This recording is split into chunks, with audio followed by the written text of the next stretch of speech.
This is a Little Empire podcast. We're doing a mini festival with your favourite shows in Auckland, New Zealand on February 25th and 26th. Details and tickets are at littleempirepodcast.com/live. You gonna play that dastardly intro again?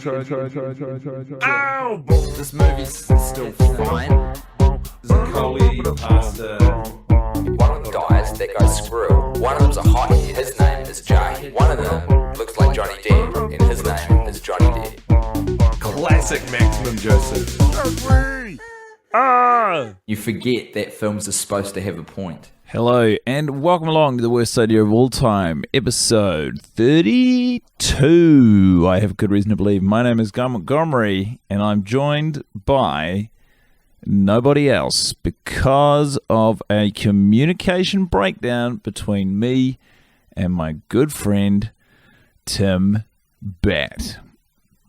I'm currently stationed in Perth, Western Australia, while Tim is holding down the fort back home in Auckland, New Zealand, at Little Empire HQ.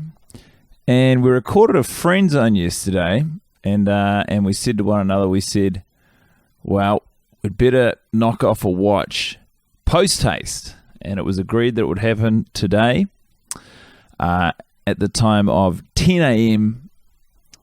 Perth, Western Australia time, which is 3 p.m. New Zealand time.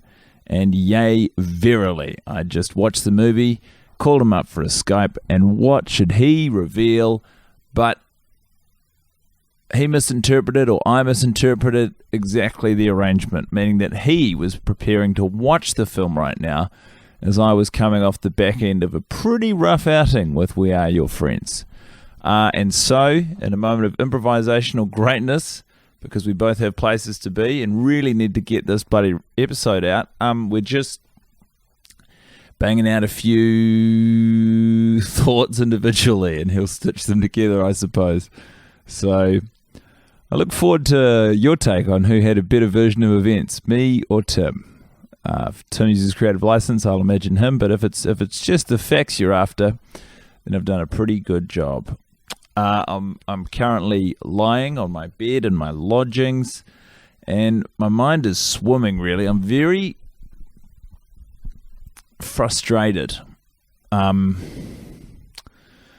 a recurring theme in my work with this film recently. You'll notice the way I'm talking about it is I work with the film. We're not two separate entities, but every time I watch it, it's sort of a collaboration. It's something that we need to get through together. And I guess the issue is it's really, I don't know who's putting in less effort at this point, if it's the movie or me, but I got to tell you, neither of us would be getting A's on our report cards for effort.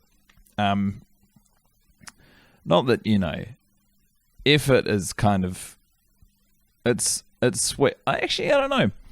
I'm interested to see what the take on it in America is, because I remember when I was in intermediate school, I thought that effort was embarrassing. Not the idea of putting it in, but the idea of getting an A for effort and a C for actual outcome. I'm just like, well, this is infuriating because I've obviously put in as much effort as I can, and yet the outcome is still no good. So what's the point?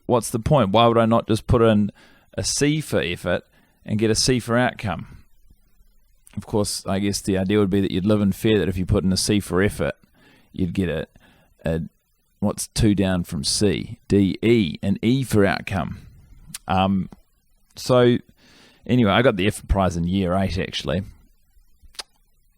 I've never really come to terms with that.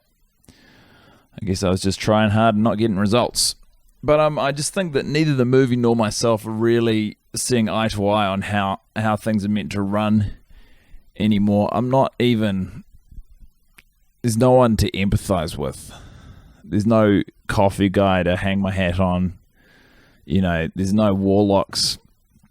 There's just a series of vapid people living vapid lives in Los Angeles, California. And what am I meant to do with that? How do I fit in? I tried to get on board with Zaccoli this week. I understand the idea that you pursue something with passion and vigor and you want to make it work as a career, and I get that. And I think that they do an okay job of communicating his feelings. But I don't know, like, I just don't know if this kid's got the goods. I've seen him work. I've been monitoring his efforts for 32 weeks now, and he just doesn't learn. He doesn't learn. And in spite of that, he still falls into the very fortunate circumstance of being taken under the wing of James Reed from the Feelers, a man whose mentorship is probably more valuable in terms of material offerings than it is in actual musical guidance. I mean, Zaccoli describes him as a washout in the film. But he just, I mean, staying up late and working on your songs all well and good, but if the song's garbage and you're not able to see that, what's the point? To use a comedy analogy, it's like going to an open mic and seeing the same person do the same jokes that they've been doing for the last year at the same open mic. And you're like, you are living in a nightmare. You're like, there's almost an onus of responsibility on people around him, this purported open mic comedian or Zaccoli, to step in and say, hey man, I appreciate you love this and you're putting everything you have into it, and it's kind of you identify this as a very powerful part of your personality, but you're not getting results and it's not going anywhere. So either, I don't know, figure that out somehow, or choose something else, because it's killing me watching you ruin yourself. It's destroying me. And the thing is, I guess, James Reed is so washed up, James Reed from the Feelers, in his capacity as mentor, that in spite of the fact Zaccoli shows no real shred of musical promise, he still says, I'm going to get you to open for me at Summerfest. So James Reed's coasting on reputation. He's still getting booked for the movie. Bigs up Summerfest as this huge gig, but I don't know. And I guess they show you a billboard once, but I feel like Summerfest is, if only we could break into the world of the movie and walk around and talk to other people who work as electronic music DJs and maybe see what other festivals are on in Los Angeles over that period. But I got to say, I think like it would be a much bigger deal if he was playing at that Las Vegas festival that James Reed played. I just don't think Summerfest is everything it's cracked up to be. I mean, we've said it before and I'll say it again, the organisation on this gig is an absolute sham. They don't even have house music. They have no music to tide the crowd over between DJs. I've looked out upon the ocean of gyrating teens in that concrete jungle many times before. I haven't seen a single food vendor, a drinks vendor, a bar. It's literally just a bunch of people in a car park. It's run on a shoestring, all right? The people who are in charge of this festival, it's a cash grab. They're trying to earn a quick buck by knocking up something cheap and dirty and nasty. And I do not think, and this is the problem, is Zaccoli doesn't recognize this. He's so set on the idea of playing at Summerfest that he doesn't realize that playing at Summerfest is barely an achievement in and of itself. Playing at a sham festival, one that the organizers get done for, fraudulent activity soon after the festival is finished, that's not going to look good on the curriculum vitae. If anything, it's incriminating. But that's what he wants. That's what he wants, and that's what he does. And he doesn't play well either, which is interesting. The thing is, like, this is what they built. And the movie's ostensibly building to this the whole time, is the idea of him making his break and getting a big gig. And so within the world of the film, in spite of the fact that I refuse to believe in LA it's considered as a big or reputable gig, he's getting ready to play Summerfest. And when James Reed gifts him a MacBook Pro box, I guess you could say when he's getting sentimental with James Reed. When he gifts him this MacBook Pro box, that contains whatever it contains, it changes week to week. This week, I believe it was just a small Swiss Army pocket knife. Not one with a lot of, bells and whistles. It's just your very basic Swiss Army knife. So on one side, you've got the knife, a pocket knife, Put that back in. At the top, you've got your toothpick and your tweezers. And on the other side, you've got a file and a corkscrew. And a bottle opener. I've always got a bottle opener, which is actually quite good. Good on the Swiss. I guess if you're neutral, you're going to be drinking a lot of beers to celebrate the fact. I don't know. I guess that's why. And the corkscrew as well. I guess some of the neutral soldiers in Switzerland also like to have a glass of vino. And why wouldn't you? Why James Reed would choose to give this to Zaccoli, I guess self-serving gift. He's sort of delegating menial tasks to James Reed. He's going to play at the Summerfest, and he's also going to open corked bottles of wine up for James Reed at Summerfest. Do some cutting. Maybe James Reed bought a new hat, and the hat's got a tag on it, and the tag is attached by that sort of quite strong plastic that you can bite with your teeth, but it hurts your teeth. So it's better if you have a knife on hand to just cut through the tag with a knife. That sort of plastic thing. Maybe he doesn't want to wear the hat before then. He doesn't even want to cut the tag off before then in case he changes his mind and takes it back. So he gives the pocket knife to Zaccoli, and he's like, you can play the gig, but you've got to cut the tags off this hat. And Zaccoli's like, okay, I could just use my teeth. And he's like, yeah, but also I want to have a drink of wine. So, well, you could just buy a screw top bottle of wine. He's like, I'm not a fucking idiot. I know what class looks like. Class looks like a muscular boy of 23 opening a bottle of wine with a corkscrew on a Swiss Army knife for me. That's what class looks like. Class doesn't look like rolling into town with some muscular freak in a singlet, biting tags off hats and unscrewing caps on bottles of wine. That's not class. Who knows more about class? Me, James Reed from The Feelers, one of the classiest acts of the late 90s, early 2000s in New Zealand, or you, Zaccoli, the crying DJ with a failed pasta brand? Anyway, so upon giving him this gift, he reveals to Zaccoli, I want you to play Summerfest. And Zaccoli is very excited by this. And this is pretty much, apart from the romantic thread that they kind of try and put through the film, this is what the movie's building to. Is Zaccoli is the protagonist. We're meant to be on board with his journey. We're meant to get behind the boy, singular, in his quest for musical success. And they do this at about the 55-minute mark. Suddenly he's been given Summerfest. All of his friends are getting along fine. They're earning okay money at this terrible, morally bereft job. He's playing Summerfest. The movie is finished. And my feeling this week, as I watched it alone in Perth, Western Australia, was that they realised, Maximum Joseph et al. Realised at this juncture that they promised the studio a 90-minute film. And what they'd wound up writing, executing, and submitting almost was a 55-minute film. And they thought, fuck. And then also on reviewing the footage, they realised they hadn't put any conflict into this thing. Because every time I watch the film, and I've done it so many times now, it's embarrassing that I still fall for this trick, if you want to call it a trick.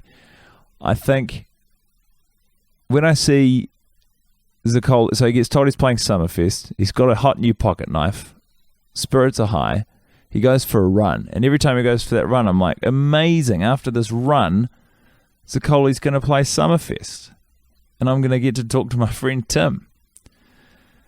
And then every time, instead, it's like, no, that's not what happens at all. Instead, we're going to address some things that we've sort of broached and some things that we're just cramming in here because we've got 30 minutes to film. We need a little bit of action.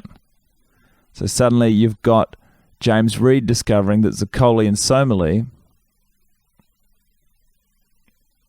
did it. They did it in Las Vegas. We don't see penetration. This is probably a PG-13 to M film, but Maximum Joseph does a bit of work to suggest that coitus is had.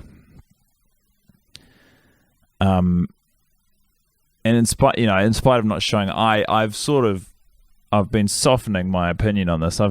For weeks and weeks, I've said that maybe they don't consummate their relationship. Maybe they just scratch each other's backs like a couple of dogs. Although dogs do prefer a scratch on the tum, don't they? That's a true fact. Cats like back scratches. Dogs like tummy scratches. Well, I'm not actually 100% on what cats like. The house I'm staying at has 2 cats, and I met one of them, and as soon as I saw it, the cat was looking at me, and it sort of looked through me, and I realized I don't have a strong connection or relationship with cats. If I see a dog, I know to offer it my hand. I know to look at the owner in the eyes before looking at the dog in the eyes. I know all of these things, but with a cat, I'm just all at sea. I don't want it to be like that, but I'm slightly scared. I'm scared of the little claws, the little teeth. I'm scared of their unpredictable nature. Cats are crazy. Where was I? I don't have anyone to prompt me. Something along the lines of the fact that they realised that they need to fill these 30 minutes, and so they create the conflict between James Reed and Zaccoli, which they eventually patch up. This is how I know that they tacked it on, because they eventually patch it up again so that he can play Summerfest. It's just 30 minutes of absolute dross to fill in the time. They kill off Squirrel because they, I don't know, try and give the movie a sense of emotional weight, perhaps. Maybe the guy who was playing Squirrel was like, I thought it would be a good idea if we could kill off my character as a joke at breakfast one morning because everyone was being real awkward. And then Maximum Joseph was like, that's a great idea. God, that's bad, isn't it? When when you're hanging out and you do a joke, because just to fill the silence, someone takes you seriously. Suddenly your character's being killed off of the movie. Oh, God, it's tough out there. It's hard out here for a pimp. Is that a song? Who knows? Anyhow, I suppose you guys are curious about my shining light, of which there was one. There were 2, actually, both Johnny Depp related. The first one was when we see the montage scene of the boys getting ready to go out for their first night in LA at Social. Johnny Depp leaves the house and he says, "Good night, Pop." And it's very brief. I hadn't noticed it before. I hadn't noticed the, suggestion of a relationship between Johnny Depp and his parents. It's actually something the movie kind of brings up with all of its characters, or at least the 4 boys. You got Zaccoli and his absent parents, Mason and the Jar folks, Jarhead and the Jar folks. Squirrel doesn't really reference his parents, and I suppose that's why they felt like it was okay to kill him off, because beyond those 3 guys, they hadn't established a connection between Squirrel and anyone, so they were like, this kid is expendable. But when Johnny Depp says goodnight, Pop, on his way out to the club with his mates, I got real shades of Matt Dillon and Crash. I don't know why. Remember that movie Crash? I think Paul Haggis, ex-Scientologist, was the director. I'm pretty sure it won the Academy Award for Best Film. And pretty much the whole movie was like, racism's bad, you guys. And everyone watching it was like, yeah, you cloying piece of shit, Paul Haggis, we know. But Matt Dillon did turn in a powerful performance. He's a dastardly guy in the film who sexually assaults someone he pulls over in a car in front of her husband. God, it's filthy, actually. It's coming back to me now. We studied this film in 7th form English. But then, to show that there's 2 sides to every person, we see another scene where the racist, sexist creep that is Matt Dillon's character is caring for his very elderly, very sick father. And we're like, wow. So you can be racist and look after your dad. What a crazy concept. Fucking ridiculous. It's always been a dream of mine, if I ever get to perform stand-up comedy in LA again, to go up on stage and all I want to do is deliver the opening monologue from the movie Crash, which is, in LA, we're always behind these metal and glass. Sometimes I think we just crash into each other to feel something and then walk off stage. Can't imagine I'd get a lot of work on the back of it, but it would feel good to me and me alone. and maybe anyone else, say one of you guys who's listening, came to the gig and saw it and had listened to this episode of the podcast, you'd be like, he always wanted to do that, and while it wasn't worth it and it didn't pay off as I imagined it wouldn't, I'm glad for him that he did it. That's why I respect you guys, is you allow and enable me to follow my dream. The other moment with Johnny Depp that I hadn't noticed is in the club. So once they arrive at Social and they're all running around delivering bottle service and Johnny Depp's trying to bloody peddle his drugs. It took me a while watching this movie to realize just how, deep Johnny Depp is in the drug dealing game in it. He's so many times he's gone past this booth where a guy's sitting with 3 women and he goes, "Hey Ali," what does he say? He says something like, "Yo Ali, hook me up with another round. I'll throw you in a vine, make you famous and shit." And I hadn't managed to, distinguish the different words that constructed the sentence. It had always just been a flow of words that ended in "and shit." It always started with "Hey Ali" and always ended with "and shit." And I realized that this guy is probably, it's a cameo. It's a modern day cameo. It's just some famous guy from Vine that they got for, he's actually probably, if Maximum Joseph has the attention to detail, which I imagine he does, he's probably on screen and in the movie for the exact length of a Vine, which is 6 seconds. Why are they getting rid of Vine? Seems like one of the few good things that Twitter still has going for it. I don't know why they bury it, but hey, I'm not in business. I'm just in the business of watching We Are Your Friends. I wonder how Tim's going to get on. I gotta say, I feel like I've covered a bit of ground, and I hope you guys have had a good time with me. It's also the first time I've done one of these things solo bolo. Tim, of course, will still be one watch ahead of me for all of time, because I do not imagine a world wherein I'll watch this movie of my own free will outside of the context of recording a podcast about it. That's okay. I feel like I've learned a little something here. Just a little something. So guys, I'm going to hand you over now to Tim, who I'm not actually communicating with, but I trust will stitch these episodes together, as he will give you his hot take on the 32nd, I think, screening of the Maximum Joseph directed Zac Efron vehicle, We Are Your Friends. I encourage all of you to take it easy. Remember that not everything is as important as it feels. This movie's still fine. Well, what is there to say about this movie on this, the 32nd watch? Hi everybody, it's Tim Bat here, direct from New Zealand. I'm going to assume that Guy has already explained the situation, and if he hasn't, this is just very funny because we've both thought that the other person was going to talk you through what's happened. So I'm going to move forward from that. Look, the movie's just finished for me. It's been a lonely solo watch for the old Timbo. And when you're there by yourself in a room, shut off from the rest of the world, just hanging out with your friends who constantly disrespect you every week, you notice things that you haven't normally noticed before.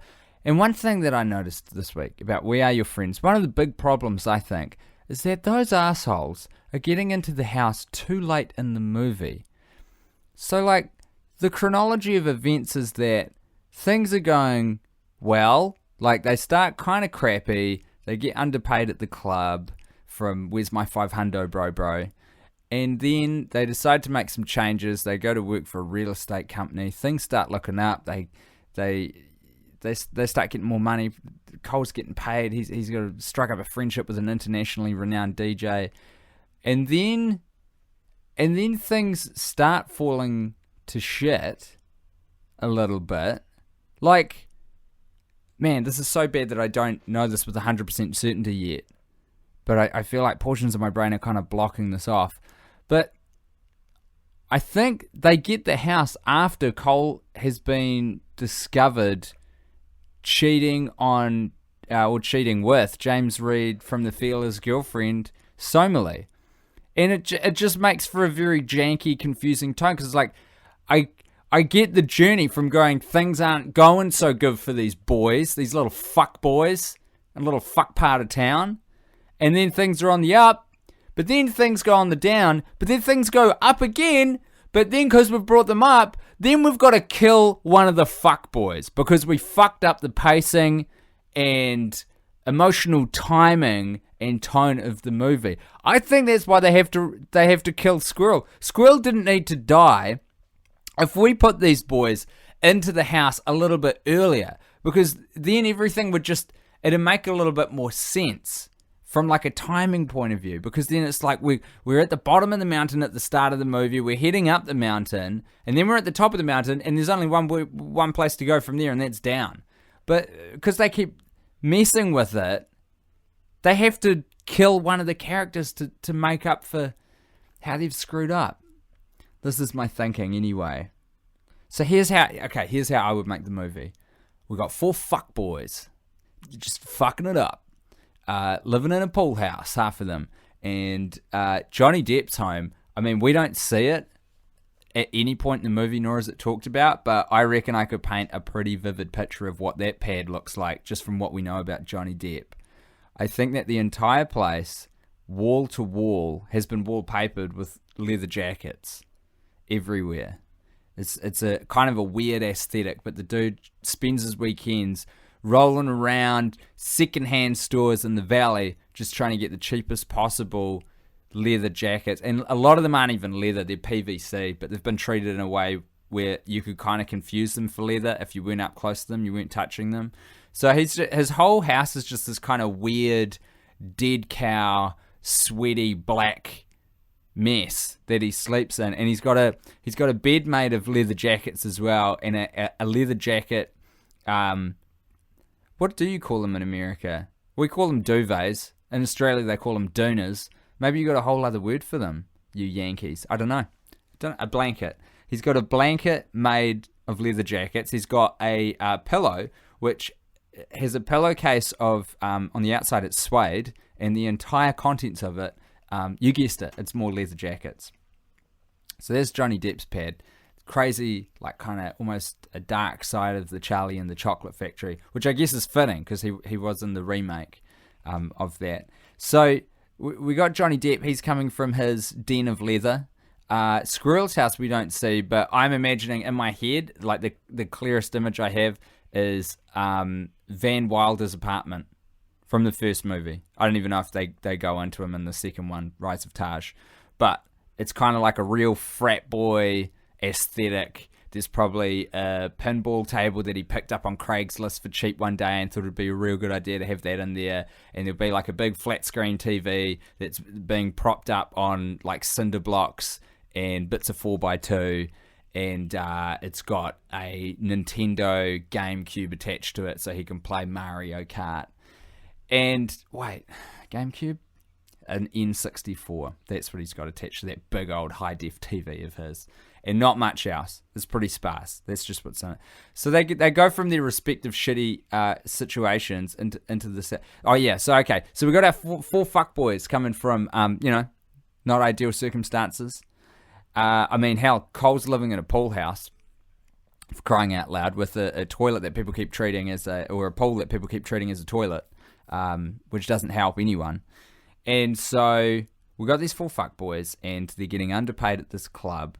Right, they're trying their very best just to go in there and sell drugs to drunk people. It's an honest day's work, trying to get those people who are on the suppressants, which is alcohol, onto the uppers, which is shit like E or whatever Johnny Depp's selling. I'm assuming it's MDMA. It probably is, and that's a living. Maybe honest is the wrong word, but it's a living. But they transition up. So we got our fuckboys. They come in, they get underpaid, they decide, you know what, we're getting out of the club game. We're going to go into the real estate market because that way you can meet more people to sell drugs to. I think that's a smart idea. So they're going around houses. It's not in the movie, in my vision of it now, when we meet, when we're introduced to the property empire, right? Gold Star Realty Solutions, mouthful of concrete, dick full of diamonds. We're in there with Paige, And the boys have a different role in my version. They actually become real estate agents. They're not there on computers and telephones with the little Madonna mic trying to get predatory lending practices in their favor and like take people's houses off them. No. They're actually out there greeting people, shaking hands, pressing the flesh, kisses on the cheeks, renting expensive cars they can't afford to project an image of wealth so that they can trick people into buying houses off them, because guess what? That's what a real estate person does. So they're all real estate agents, and they're all in like shitty suits, but you know, they're still suits, so they look kind of dressy, but the kind of suit that you wear when you're about 15 and you go into your first formal ball, like your school ball, your prom, as you call it in the States. And that nothing quite fits, or maybe it's like it's got shoulder pads in it because it's from the 80s. It's one off the rack, doesn't fit so good. So they're going around, they're meeting people, they're selling drugs to the people. They're like, hey, small child and 2 parents, huh? You're in your early 30s and you're looking to enter the property market. You know what you need? A shit ton of marijuana. That'll improve your life. It'll be a great thing. And then so they sell a house, and then Johnny Depp's in there selling drugs on the side, so it's like a twofer. They get their commission off the sale of the property plus the drug sale. So things are going on the up. Page is happy because he's getting an increased portfolio of all these properties coming through Gold Star Realty Solutions Limited, mouthful of concrete, dick full of diamonds. And the boys are happy because they're making money. So then we meet James Reed, who is actually looking for another bigger house with Somali, and that is his introduction to Cole, the crying DJ. So Zaccoli's there in his ill-fitting suit, showing James Reed around. James Reed sniffs bullshit on this dude. He's like, you know what, dog? That suit is bad, but there is something about you that I can't quite put my finger on that I like. I'm buying this house. And they haven't even entered the property at this point. And Zaccoli's just like sweating profusely because he doesn't know how to handle $1 million deal, and he's never actually sold a house before. He was trying to think in his head of how to justify the concept of a looking pool to someone who wants to move into a place with an actual swimming pool. But this guy, James Reed from the Feelers, has taken all that weight off his shoulders. So they're popping champagne, they're having cigars, they're having a good time. He's hanging out with Somali, and James Reed from the Feelers invites him around for a few parties. You know, he's in a new place, you got to break it in. So Zaccoli's like DJing and crying and DJing and crying to the looking pool. And then one time when James Reed F's off to his little studio with a girl that he's found, because he is known for cheating on his girlfriend. It's very sad. Zaccoli, the crying DJ, sees his chance to cheat as well, so he grabs Somali and they go into the one of the other 90 bedrooms in the house. Did I mention there were 90 bedrooms? Because there is. And they get their rocks off. It's crazy stuff. It's ludicrous. And so then we have the fuck boys earning their money. That they come in and they're still living together because they haven't quite nailed it to the extent where they're getting their own places yet. Plus they kind of like hanging out with each other. And then so everything's going great for the boys. They've got money, they've got friendship. Zaccoli's got a new love in his life, and then things start going downhill. Why does it hurt a little bit when Zaccoli goes to the bathroom? Oh, guess what, son? You got an STI. Why is that? Well, mainly because you didn't heed the advice of Van Wilder. Don't be a fool, wrap your tool. And now you're going to have to get on the penicillin, son, because that jackass boyfriend of Somali's, old James Reed from the Feelers, he's been slinging dick all around town. Like a little master fuck, boys. So he's at the doctor, he's getting his penicillin, he's freaking out because he's never had an STI before, and shit's going on with the rest of the boys too. We find out that Johnny Depp is allergic to leather, and it's like something that's just come on real suddenly, so his skin starts reacting to it. And Jarhead finally gets diagnosed with a personality disorder because his anger management problems have really come to the fore while he's trying to sell properties. So his employer, Page, has like ordered that, you know, he's got 2 options. You got 2 options. You either go to anger management or you're through with real estate. There's my best page.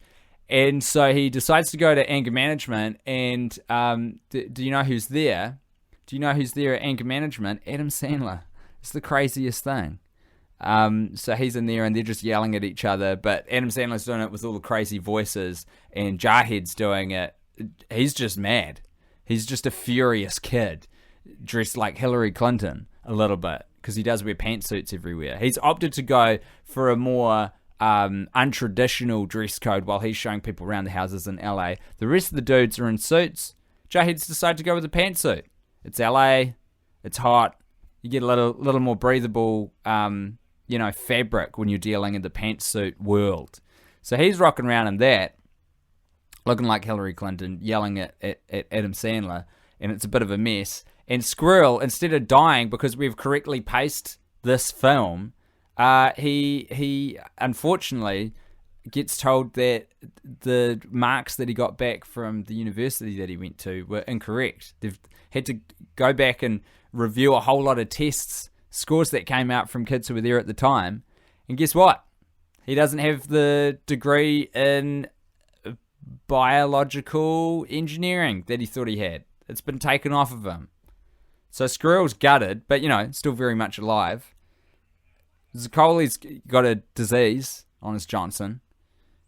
Bloody Johnny Depp's one true love, leather jackets, and now, much like Romeo and Juliet, the thing that he can't have.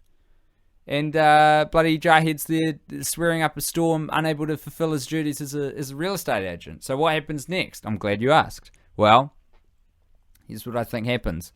To turn Somali into like the hero of this film, she has to go around fixing all this stuff. So the first thing is her and Zacoli the crying DJ have a sit-down chat just next to the looking pool about what's happened. They unpack their feelings about each other, and she's like, look, I messed up. I should not have cheated on my boyfriend. It's a terrible thing to do. Even though I know that he's doing the same thing to me all the time on tour, this is not the appropriate way to deal with that situation. I'm supposed to talk to him and maybe break up with him if that's what I think needs to happen, not just lash out secretly. This is not good. And then Zacoli says, you know what? That's a very mature outlook, Somali. Thank you so much for talking with me about this. By the way, you gave me chlamydia. So what do you think about that? And she's none too happy. She's none too happy with this news because, number one, it's embarrassing. And number two, it means that her boyfriend has given her chlamydia. So it's like, what the fuck? It's not good. So she has a moment of palpable anger. She starts yelling. This triggers Jarhead off because he's just arrived on the scene out of nowhere. He's in the background. He sees someone yelling. He's like, sweet ass. And people are yelling by the looking pool. I love yelling. That is my favorite thing to do. So he goes over and joins Somali. They start having a yelling match at each other. Who comes in now but Johnny Depp himself, rolling in just head to toe in boils and rashes. Disgusting. It's like, it's hard to look at. And you feel bad for him because it looks painful. He's just itching himself. But he is wearing full leather, like George Michael, Faith era, leather pants, leather jacket. He's had enough of being away from his true love, leather. So he's wearing it all, and he's being defiant against his own immune system, which is fighting back against him. Squirrel at that point rides in on his BMX, because he seems like a BMX kind of guy. And he's like, hey, what's happening, everybody? I feel bad because I thought I had a degree in biological engineering from that university I went to, but they took it off me. So I'm not as smart as I thought I was. And then Somali, sort of suddenly adopting the role as Dorothy from The Wizard of Oz, says, hey, fuck boys. These aren't the fuck boys I got to know and love at the parties we went to together, breaking this house in while you guys were making tons of money from real estate dealings. Not at all. So here's what we're going to do. Squirrel, we're going to go to an escape room. You're going to be the leader. We're going to get out of there, and it's going to be because of your big brain. I'm going to prove to you that you're an intelligent young man. Zacoli, we're going to go down to an STI clinic. We're going to get this cleared up. Chlamydia is very common. It's not such a big deal. We're going to get this done, and then I'm going to break up with James Reed from The Feelers so I can start dating you, the crying DJ, and have the most attractive child known to man who's got special powers, but we don't have time to get into that yet because I've got to outline what's going on with Johnny Depp, who is just itching himself and bleeding into the looking pool at this point. He's got open sores on his arms. It's like, this isn't pretty, and I'm sorry to point it out, but I'm just saying what's happening in my version of the film. But she says, you know what we're going to do for you, Johnny Depp? We're going to get you some cream, we're going to get you some lotion, and we're going to find the best synthetic substitute for leather that money can buy. This one's on me. I'm going to buy you an entirely new wardrobe, and I'm going to do it with James Reed from the Feelers credit card. And if he has any problem with that, guess what? I'm going to threaten to take half of everything he owns, because we're in a de facto relationship, and the courts, I'm pretty sure, will be on my side. And the sun comes up, and everyone's happy, and that's your picture, folks. That is your picture. That is how you correctly pace the emotional journey of We Are Your Friends. It's a different film. It's a slightly stranger film, but I think more fulfilling, and one that I'd appreciate watching at this point in proceedings. Now, shining light for the movie that I did just watch. I wrote this down on a scrap of paper. Oh yeah, it's the cool guy who... so there's a bit when we're experiencing the burgeoning friendship of Zaccoli and James Reed from the Feelers, and they're playing a few sets together, and there's one shot where they're in the club, and it's actually part of a sequence where Zaccoli has sex with a girl, presumably, in the bathroom of the club, and before that we see James Reed from the Feelers also like chatting up this girl and talking to her against a wall, and they start pashing. That's Kiwi for French kissing, by the way. And during one of the shots, they're up on this raised platform, Zaccoli and James Reed are, and there's just this real cool dude with a beanie who's standing to the right of James Reed, just nodding his head. And you know what? I've never seen him before, but I saw him this week, and I loved him. I loved his energy, and I loved his aesthetic. It was cool. He was a cool guy. I guess doing these other segments without Guy is sort of... You do them. You don't love it, but you do them. So here we go. Here we go, everybody. And a 5, 6, 7, 8. Getting sentimental with James Reed. Okay. So, what do we got? MacBook Pro box. We've got a gift. We know it's self-serving. We know it's going from James Reed, the crying DJ, to Zaccoli. James Reed from the Feelers to Zaccoli, the crying DJ. What's in that box? I'll tell you what's in that box. It is a fleshlight. It's a prosthetic box in a box. And as soon as Zaccoli opens it, and he's like, whoa, what the fuck, man? That's a pretty weird thing to give someone. He says, yeah, it's just a goof. I just wanted to freak you out. I didn't get you any present. This is for me. This is for me only. And just takes it right back off him, and then slaps him upside the head with it. And then makes him eat a whole birthday cake by himself, because Zaccoli, the crying DJ, is the little bitch of James Reed from the Feelers, as long as they're hanging out. They've got a weird power dynamic. That's what's happening. There we go. It's the quickest getting sentimental with James Reed you've ever seen. To round off the episode, I would like to thank our sponsor, as always, Audible.com, for helping this episode get out. Tell you what, Audible, you're a cool service. What do? Delighted you asked, but I would ask you to maybe pay more attention to your own business model before you open your mouth and start throwing around such weird, large questions about your own existence. Audible.com are the largest repository, I hope I'm using that word right, of on-demand audio content online, anywhere. Books on tape. It is the modern day books on tape, but it's not just that. They've got periodicals. They've got articles being read aloud. They've got magazines and stuff, content for you, audio content, like the content you're absorbing right now. But a lot of it is books read aloud, on demand for your ear holes. Everyone loves a book. Everyone loves absorbing a book. Not everyone loves reading a book. Some people have trouble reading a book. You don't have to, though, because you can just put your headphones in and listen to Anna Kendrick's Scrappy Little Nobody as read by her, which I'm actually quite keen to have a listen to. I had to listen to the sample on audible.com. She's got a great voice, and it sounds like a cool book.